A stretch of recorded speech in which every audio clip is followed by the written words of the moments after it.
Let's talk about learning. Sometimes it feels like a lot of work, right? But what if your brain could learn things you weren't even taught directly? That's the magic of equivalence-based instruction, or EBI.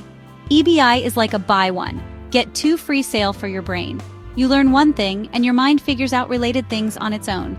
Imagine learning a new language. You see a picture of a cat, hear gato, and see the word G-A-T-O. Soon you know G-A-T-O means the cat, even if no one told you directly. That's EBI, your brain making smart connections for free. This isn't just for languages. EBI helps with math, social skills, and complex ideas, especially for those who struggle with traditional methods. By teaching a few key pieces, the brain fills in the rest, like a secret cheat code for learning. It turns learning into discovery, not a chore. Today, we'll explore how EBI works, why it's so effective, and how you can spot it in everyday life. I'll keep the fancy terms simple. Think of me as your guide to one of the coolest things about how we learn. By the end, you'll see the world differently, noticing all the amazing connections your brain makes without you even realizing it. Ready? Let's dive in. It's going to be fun. To understand EBI, we need to talk about stimulus relations, how things in our world are connected. A stimulus is anything you can see, hear, or touch. A relation is how those things connect. For example, the sound of an ambulance siren is linked to the sight of an ambulance. That's a learned connection. In ABA, we talk about two main types, simple discrimination and conditional discrimination. Simple discrimination is when you respond to one thing but not another, like stopping at a red light but going at green. Your dog gets excited at your car's sound, but not every car. That's discrimination. Conditional discrimination is more complex. Your response depends on the situation. For example, you go at a green light if you're driving, but wait for the walk sign if you're a pedestrian. The context changes the correct response. This ability to respond differently in different situations is key to learning complex skills. It's like knowing the rules of a game. The right move depends on what's happening.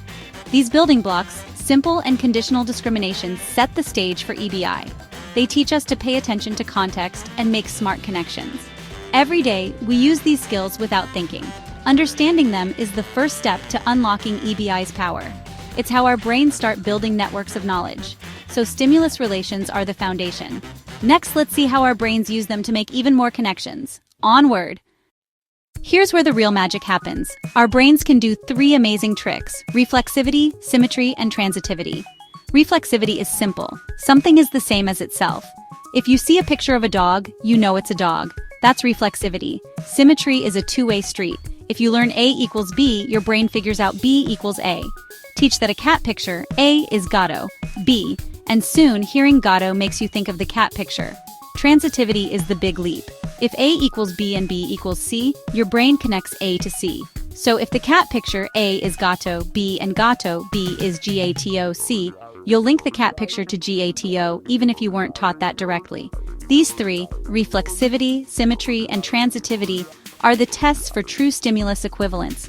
If all three work, the ideas are truly linked in your mind. This is how a few taught connections explode into a network of knowledge. It's efficient, powerful, and happens naturally. EBI uses these principles to help us learn more with less effort. Think of it as your brain's shortcut to understanding. We teach a couple of links, and the brain fills in the rest. That's the heart of EBI. It's not just memorizing, it's connecting. These tricks make learning faster and deeper. They're why EBI is so effective. Next, let's see what happens when these connections form a true equivalence class. Get ready for the next level. The brain's network is about to get bigger. Let's keep going. You're doing great. When a set of stimuli passes the tests of reflexivity, symmetry, and transitivity, we say an equivalence class has formed. That means different things like a cat picture, the word gato, and gato are now linked as the same idea in your brain. They're all members of the same club. Teach just two connections, and you get a whole network for free. The brain does the rest, creating untaught or emergent connections. One cool effect is transfer of function.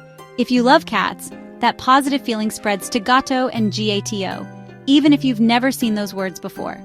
Equivalence classes can grow. Add a toy cat, teach its gato, and it joins the club. Or merge clubs, connect kittens and cats, and you get a bigger feline club. This is how our understanding expands, from small categories to complex networks. EBI lets us build big ideas from a few simple lessons. It's how we go from knowing our pet cat to understanding the animal kingdom. The brain's ability to expand and merge these classes is what makes learning so powerful. With EBI, we're not just teaching facts, we're building flexible, connected knowledge. That's the real magic. Let's see how we actually teach these connections. The main way we teach these connections is with the matching to sample game. Show a sample like GATO and offer choices like a cat picture and a dog picture. The learner picks the match. This simple game is the workhorse of EBI. We use it to teach the initial links that lead to those untaught emergent connections. Often we use a node, a central stimulus that connects everything else, like the spoken word "gato." After teaching, we test for equivalence. Can the learner make new connections we never taught?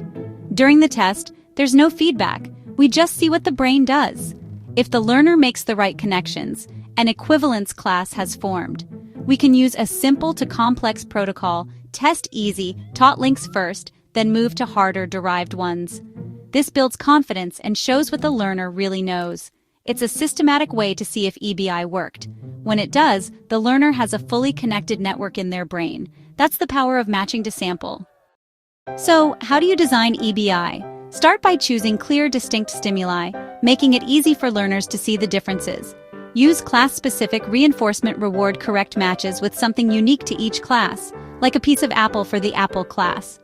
This helps the brain group items together even more strongly. Consider context. Sometimes a stimulus belongs to more than one class, depending on the situation.